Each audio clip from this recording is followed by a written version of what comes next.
예배에 오신 여러분들 주님 이름으로 축복합니다. 예배분들에게 한번 인사 나누시겠습니다. 주의 은혜로 살아갑시다. 선포하겠습니다. 주의 은혜로. 역사적으로 BC 49년 1월 10일 줄리어스 시저라는 사람에게 아주 중요한 결단의 순간이 다가왔습니다. 그 당시 줄리어스 시저는 갈리아 지역을 정복하고 로마로 돌아가면 집정관이라는 직책에 오를 예정이었습니다. 그런데 올로온이 시저에게 폼페이우스를 더 이 올로온은 지지를 했기 때문에 너 무장 해제하고 로마로 돌아오너라 이렇게 이야기를 합니다.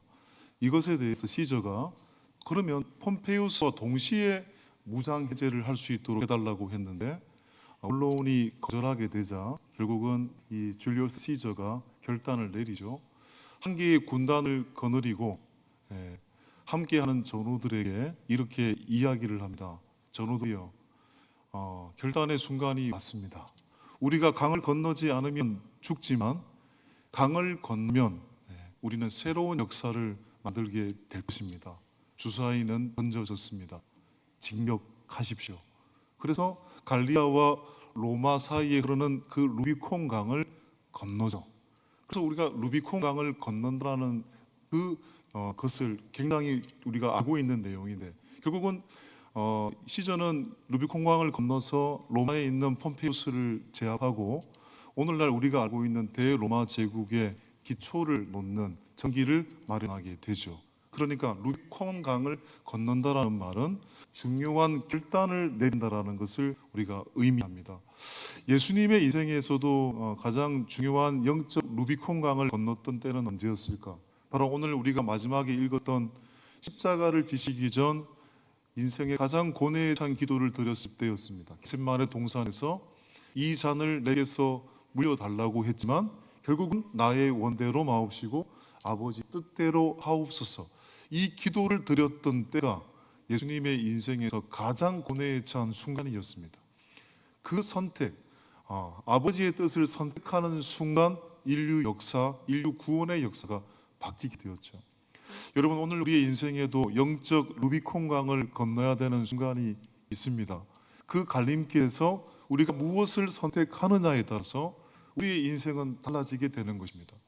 오늘 이스라엘 백성이 바로 그 영적 루비콘 강을 건너야 되는 시점에 서 있었습니다. 알다시피 이스라엘 백성은 애굽을 탈출해서 3개월 만에 시내산에 당도하게 되죠. 그 시내산에서 며칠 동안 거합니까? 1년 동안 거의 거하면서 하나님의 율법을 받게 되죠. 그리고 드디어 시내산을 출발해서 지도를 한번 보여주시겠습니까? 1년 만에 떠나서 당도한 곳이 맨 밑에 있죠. 지도를 기브롯 핫다아와 밑에 다베라라는 곳이 있습니다. 다베라. 지도를 좀 좁혀 주시겠습니까? 확대하지 말고 축소를 해 주십시오. 안 됩니까? 시내산을 떠나서 다베라에 임하지 않습니까? 다베라에서 이스라엘 백성이 악한 말로 하나님께 불평을 하다가 불사함을 당하게 되고, 그리고 기브롯 하다아와에서는 왜 만나밖에 안 주냐라고 먹는 것에 대한 불평을 하다가 또한 하나님께 재앙을 당하게 되죠. 그리고 나서 오늘 본문을 보시면 이스라엘 백성이 당도한 곳이 어디라고 되어 있습니까? 바람 광야 북쪽, 바로 가데스 바네아. 이게 출애굽한 이후에 1년 2개월 만에 도착한 곳입니다. 그런데 이 가데스 바네아가 마치 이스라엘 백성에게는 영적 루비콘 강이었습니다. 이 강 앞에서 어떻게 그들이 선택하느냐에 따라서 그들의 광야의 생활이 끝날 수 있고 가나안 땅으로 바로 갈 수도 있고, 여기서 잘못된 선택을 하게 되면 광야에서 그냥 인생을 마칠 수도 있는 겁니다. 알다시피 그들은 결론적으로는 잘못된 선택을 하지 않습니까? 이 가데스 바네아의 사건을 다루고 있는 본문이 오늘 본문입니다. 이 가데스 바네아에서 됐습니다. 이스라엘 백성은 하나님을 통해서 또 명령을 받게 되지 않습니까? 각 지파당 한 명씩 대표를 뽑아라. 그래서 12명을 가나안 땅에 정탐하게 했습니다. 가나안 땅에서 40일 동안 정탐하면서 그 땅이 정말 하나님의 땅인지 정탐하고 오너라. 그래서 12명이 40일 동안 정탐을 하고 나서 오늘 돌아와서 모세에게, 이스라엘 백성에게 보고하는 장면이죠. 12명이 보고를 했을 때 여러분 2대 10으로 가였습니다. 알다시피 여호수아와 갈렙은 40일 동안 정탐을 하고 나서 어떤 보고를 했습니까? 하나님이 주신 땅임에 분명하다. 가나안 땅은 하나님이 약속하신 땅임에 분명하다. 그 땅은 우리의 밥이다. 능히 우리가 취할 수 있다라고 긍정적인 보고를 했습니다. 여호수아와 갈렙은. 그런데 나머지 10명은 어떻게 보고를 했습니까? 그 땅은 거대한 아낙 자손이 거하고 있기 때문에 그들에 비해서 우리는 메뚜기에 불과하다. 우리는 그 땅을 정복할 수 없다. 하나님이 우리에게 거짓말한 거다. 우리는 능히 그 땅을 정복할 수 없다. 돌아가야 된다, 애굽으로. 쉽게 말해서 그렇게 이야기를 했습니다. 여러분, 이스라엘 백성은 누구의 말을 들었습니까, 여러분? 소수의 말을 들었습니까? 다수의 말을 들었습니까? 10명의 말을 들었습니까? 2명의 말을 들었습니까? 10명의 말을 들었잖아요. 여기서 여러분 다수결이 진리가 아니라는 걸 지금 증명하고 있습니다. 다수결이 진리가 아닙니다, 여러분. 바른 진리를 말하는 소수가 때로는 올바른 선택일 수 있습니다. 그들은 여호수아 갈렙의 긍정적인 보고를 듣지 않고 10명의 원망의 보고를 듣고 따릅니다. 그래서 애굽으로 돌아가야 된다고 백성들은 소요가 일어나게 되죠. 자, 그 장면이 민수기 14장 2절 3절입니다. 시작. 이스라엘 자손이 다 모세와 아론을 원망하며 온 회중이 그들에게 이르되 우리가 애굽 땅에서 죽었거나 이 광야에서 죽었으면 좋았을 것을 어찌하여 여호와가 우리를 그 땅으로 인도하여 칼에 쓰러지게 하려 하는가? 우리 처자가 사로잡히리니 애굽으로 돌아가는 것이 낫지 아니하랴. 10명의 보고를 듣고 나서 애굽으로 돌아가자고 합니다. 환애굽 운동이 일어나게 됩니다. 여러분, 결국 이것이 일명 가데스 바네아의 불순종 사건이죠. 결국 이 가데스 바네아의 불순종 사건이 광야 40년을 살게 한 겁니다. 여러분, 왜 광야 40년이었을까요? 출애굽 1세대들은 전부 다 하나님께서 심판하기로 작정하셨기 때문입니다. 여호수아와 갈렙 외에는. 자, 보십시오. 민수기 14장 33절을 보십시오. 너희의 자녀들은 너희 반역한 죄를 지고 너희의 시체가 광야에서 소멸되기까지 40년을 광야에서 방황하는 자가 되리라. 너희 시체가 광야에서 소멸되기까지 몇 년이 걸린다고요? 40년. 왜 40년입니까? 지도를 한번 다시 펼쳐주시면 가데스 바냐의 바람 강야 보이시죠? 거기 보면 화살표로 이렇게 뺑뺑이 돌고 있죠? 여기서 37년 6개월을 도왔습니다. 의미 없이. 왜 그렇습니까? 가데스 바냐의 불순종 사건 때문에 하나님께서 출애굽 1세대들을 여기서 다 죽게 만드셨습니다. 쉽게 말해서. 그래서 40년이 된 거고 출애굽 2세대들은 한 명도 여호수아 갈렙 외에는 가나안 땅에 들어가지 못하게 된 거죠. 여러분, 이 가데스 바냐의 불순종 사건이 주는 교훈은 과연 무엇일까요? 첫 번째, 10명의 부정적인 보고를 했던 10명의 정탐꾼의 말들이 틀린 말은 아닙니다. 객관적으로 보면 맞는 말이죠. 우리들에 비해서 가나안 땅에 거한 족속은 거대한 아낙 자손, 거인 자손입니다. 그들과 우리는 비교해서 메뚜기에 불과하다. 이게 사실에 입각한 보고입니다. 자, 그런데 자, 보십시오. 민수기 13장 33절을 보겠습니다. 시작.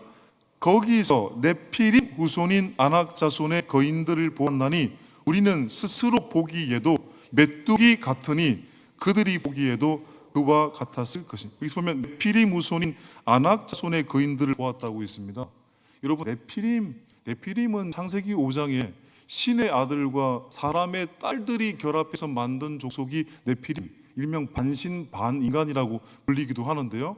보통 인간보다는 굉장한 힘을 가졌고 키가 큰 족속이라고 우리가 알고 있습니다. 그런데 가나안 땅에서 보았던 10명의 정탐꾼들이 보았던 족속이 네피림의 후에 아낙 자손이래요. 이게 과연 맞는 얘기일까요? 예, 그들의 추측입니다. 예, 그들의 두려움이 네피림의 후손이라고 말하게 된 겁니다. 여러분, 우리는 자꾸 어떠한 현상에 대해서 과대 확장을 하려고 하는 경향이 있지 않습니까? 사실 아무것도 아닌데 부풀리고 예. 그것이 우리의 본성 아니겠습니까? 지금 두려움이 그들로 하여금 네피림이라는 말로 쓰고 있습니다. 그리고 그들에 비해서 우리는 메뚜기에 불과하다.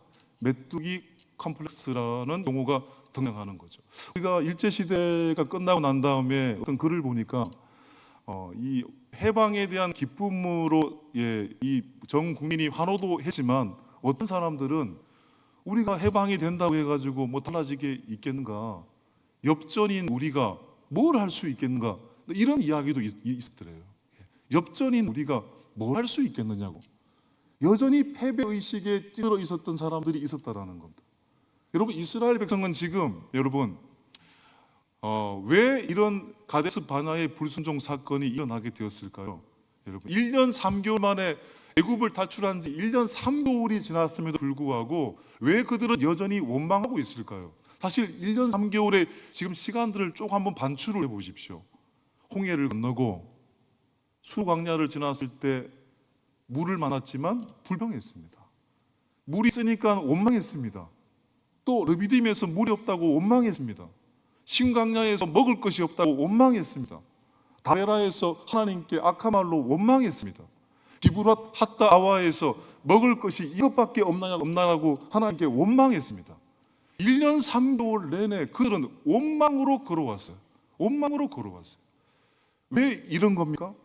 여전히 그들에게는 뭐가 있기 때문에 노예 근성이 사로잡고 있다는 걸 알게 되는 것입니다.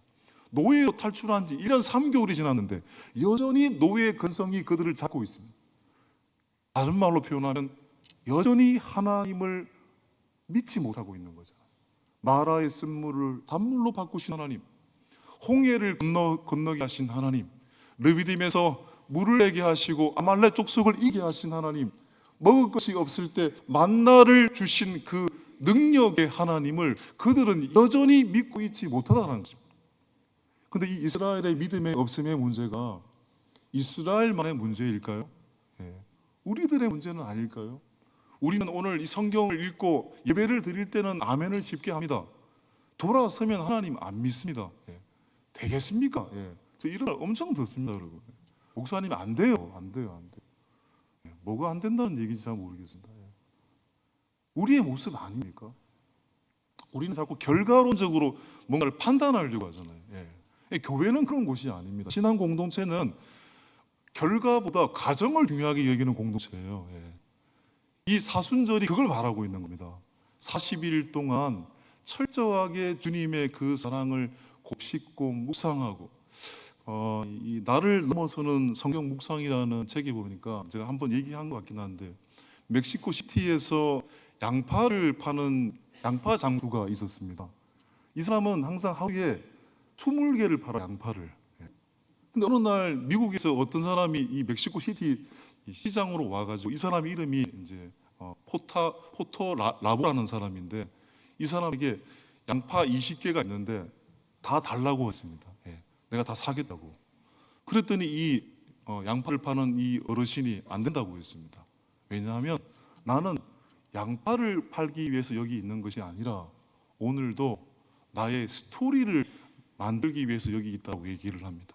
양파를 팔면서 만나는 사람들과의 그런 스킨십, 그들과 나누는 대화, 그들과의 관계 속에서 맺는 인간관계, 이것이 나에게 중요한 것이지 양파를 단숨에 20개를 파는 것은 나에게 중요하지 않다라고 이야기를 합니다. 우리는 한 번에 뭔가를 이루려고 하죠. 그러나 여러분, 오늘 이 하루 하나님께 드리는 예배, 이 1시간 예배, 하루하루 영적 스토리를 만들어가는 그 과정 하나하나가 중요한 것입니다. 이스라엘 백성은 그 단숨에 어떠한 결과를 보고 하나님을 믿지 않으려고 하고 있는 거잖아요. 믿음이 없다라는 얘기입니다. 근데 바울은 뭐라고 했습니까? 믿음은 여러분 결국은 믿음이라는 건 과거의 은혜를 생각하고 오늘을 믿는 거잖아요. 그래서 바울은 이런 고백을 했어요. 로마서 1장 17절에서 자, 한번 읽어볼까요? 복음에는 하나님의 의가 나타나서 믿음으로 믿음에 이르게 하나니 기록된 바 오직 의인은 믿음으로 말미암아 살리라 함과 같으니라. 여기서 중요한 말은 오직 의인은 믿음으로 말미암아 살리라. 현재형입니다. 현재형. 살겠다가 아닙니다. 살았다가 아닙니다. 오직 의인은 믿음으로 말미암아 살리라. 오늘 믿음으로 사는 게 중요한 겁니다. 오늘 네가 나와 함께 낙원에 있으리라. 그 한평 강도의 과거의 믿음을 보고 구원한 것이 아니라 오늘 이 순간의 믿음을 보고 그를 구원하신 겁니다. 왕년의 믿음이 중요한 것이 아니라 현재 하나님의 은혜를 기억하고 지금도 하나님을 붙들고 살고 있는가, 오늘도 믿음으로 살고 있는가, 오늘의 믿음을 주님께서는 찾고 계신다는 거예요. 여호수아와 갈렙의 믿음이 바로 그런 믿음이었습니다. 보이는 환경 때문에 주눅드는 믿음이 아니라 오늘 이 환경 속에서 가장 중요한 것을 보았기 때문에 그들은 믿었습니다. 자, 보십시오. 민수기 13장 30절 시작. 갈렙이 모세 앞에서 백성을 조용하게 하고 이르되 우리가 곧 올라가서 그 땅을 취하자 능히 이기리라. 갈렙 여호수아는 나머지 정탐꾼들과 뭐가 달랐을까요? 상황이 좋아서요? 아니죠. 상황은 10명의 정탐꾼이 얘기했던 게 맞습니다. 현실은 녹록지 않습니다. 거대한 아낙 자손이 거하고 있습니다. 그런데 어떻게 그 땅이 하나님의 땅이라고 믿은 겁니까? 그들은 10명이 보지 못한 가장 중요한 것을 보았기 때문입니다. 그게 뭡니까? 민수기 14장 8절 시작. 여호와께서 우리를 기뻐하시면 우리를 그 땅으로 인도하여 들이시고 이는 과연 저가 꿀이 흐르는 땅이니라. 여호와께서 우리를 기뻐하시면. 14장 9절 하반절 시작. 그들은 우리의 먹이라. 그들의 보호자는 그들에게서 떠났고 여호와는 우리와 함께 하시느니라. 그들을 두려워하지 말라. 여호와는 우리와 함께 하시느니라. 여호수아와 갈렙은 그 가나안 땅에서 뭘 받았는 얘기입니까? 함께 하시는 하나님을 본 겁니다. 홍해를 건너게 하신 하나님, 르비딤과 마라에서 시내산에서 함께 하신 하나님, 다베라와 기브롯 핫다와 절망적인 상황 속에서도 함께 하신 그 하나님을 본 겁니다. 하나님을 더하니, 하나님을 내 인생에 더하니 두려움이 없는 겁니다. 하나님이 내 인생에 더하기를 하니 그 땅은 승리의 땅이라는 것밖에 결론 지을 수밖에 없다라는 겁니다. 여러분, 지금은 사순절 첫째 주일을 맞이하게 되었습니다. 사순절은 서두에 말씀을 드린 것처럼 예수 그리스도의 십자가의 사랑을 묵상하고 부활을 기다리는 기간입니다. 특별히 나를 구원하기 위해서 자신의 독생자를 십자가에 못 박히시기까지 우리를 사랑하신 그 크신 사랑을 묵상하는 기간, 다시 말해서 십자가를 더하는 기간입니다. 여러분, 십자가가 앞에 있지 않습니까? 십자가를 보면 수학에 어떤 기호가 떠오릅니까? 여러분, 빼기, 뺄셈입니까? 더하기가 생각나지 않습니까? 십자가는 보이는 대로 더하기입니다. 믿음은, 신앙은 그 십자가를 더하는 삶입니다. 신앙은 십자가에서 보여주신 그 하나님의 사랑, 그 사랑이신 하나님을 더하는 것입니다. 그것이 신앙인 거죠. 패배의식에 찌든 10명의 정탐꾼, 그리고 10명의 정탐꾼의 말에 현혹되어서 애굽으로, 세상으로 돌아가자고 했던 그들. 여러분, 지금까지 그들을 인도하신 건 하나님의 은혜잖아요. 출애굽하게 한 것 하나님의 은혜죠. 지금 이 순간 가나안 땅을 향해서 지금 이 순간 걸어가게 하신 것도 하나님의 신실하신 인도하심입니다. 그런데 이 순간 그들은 세상으로 돌아가자라고 합니다. 결국은 히브리서에 보면은 이들이 왜 가나안 땅에 들어가지 못했는가에 대해서 이렇게 평가하고 있습니다. 자, 히브리서 4장 6절 시작. 그러나 여기서 들어갈 자들이 남아 있거니와 복음 전함을 먼저 받은 자들은 순종하지 아니함으로 말미암아 들어가지 못하였으므로 순종하지 아니함으로 말미암아 들어가지 못했다라고 했습니다.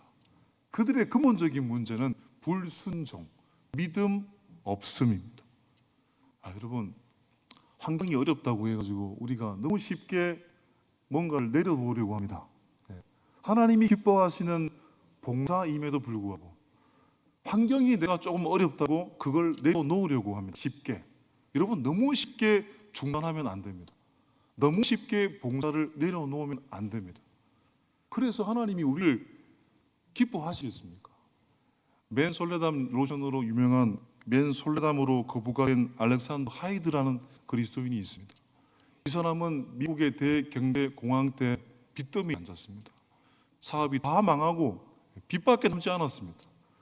절망할 수밖에 없는 그 순간에 이 하이드는 망한 이 순간에 더 철저하게 하나님을 믿기로 결정을 했습니다. 더 철저하게 시간에 11조를 드리고 소유의 11조를 드리면서 모든 것이 하나님의 것입니다라고 철저하게 고백하게 되었을 때 기적적으로 하나님께서 그에게 길을 열어주셨죠. 그런 의미에서 가장 중요한 것은 우리의 미래가 어떻게 될 것인가가 아닙니다. 여러분 교회 왜 나오는 겁니까? 하나밖에 없습니다. 믿지 않는 사람과 우리의 차이는 뭡니까? 믿음입니다. 믿음이 있고 없고의 차이 아닙니까? 믿음에 있고 없고. 우리가 오늘 또 이 굴복의 시대, 어려운 시대, 참담한 시대 속에서도 힘을 낼 수 있는 것은 오직 의인은 믿음으로 말미암아 살리라. 믿음 때문에 살고 있는 겁니다. 여호수아와 갈렙은 어떤 믿음이었습니까? 그러면 어떤 믿음이었습니까? 다시 민수기 14장 8절로 돌아가서 시작. 여호와께서 우리를 기뻐하시면 우리를 그 땅으로 인도하여 들이시고 그 땅을 우리에게 주시리라. 이는 과연 저가 꿀이 흐르는 땅이니. 여호와께서 우리를 기뻐하시면, 하나님이 우리를 기뻐하시면, 하나님이 우리를 손잡고 가시면, 우리가 하나님의 손을 놓치지 않으면 비록 현실은 거대한 안악 자손이 거한다 할지라도 걱정이 없다라는 겁니다. 이 믿음, 이 사순절 기간 우리가 어떻게 살아가는 겁니까? 예수 그리스도의 그 십자가 사랑이 나를 구속했다라는 것을 믿는 성도로서 이 사순절 기간을 통해서 바로 십자가를 더하는 삶, 십자가를 통해서 보여주신 언제나 나와 함께 하시는 그 하나님을 더하는 삶을 살아가게 될 때 우리의 인생에 어떤 영적 루비콘 강이 펼쳐진다 할지라도 은혜로, 축복으로, 궁극적인 승리로 기결될 줄 믿습니다. 그 놀라운 승리를 쟁취해 나가시는 이 사순절, 십자가를 더함으로 승리의 길을 걸어가시는 이 사순절 될 수 있기를 주님의 이름으로 축원합니다.